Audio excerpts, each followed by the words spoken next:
When the UK leaves the European Union, the border that is currently separating Northern Ireland, which remains part of the UK, and the Republic of Ireland, which will remain a member of the European Union, will be elevated to a customs border with associated checks and controls.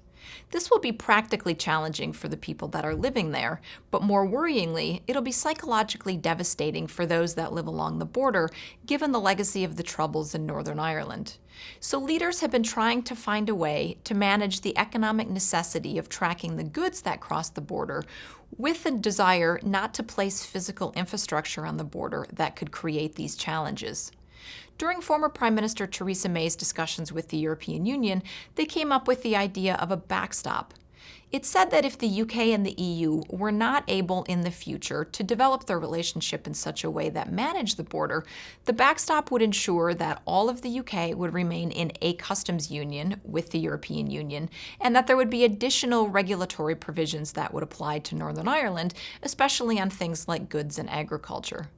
The problem for many in Northern Ireland is that they don't want to be treated separately from the rest of the UK.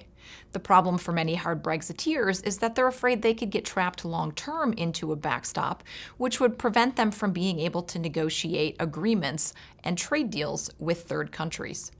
The question as we approach the Brexit deadline is whether Ireland, the UK, the European Union can reach agreement on a way to manage the Irish border without causing problems for its residents in a way that is going to work for the British Parliament and for EU leaders. The overarching challenge with the backstop is a simple reality of Brexit.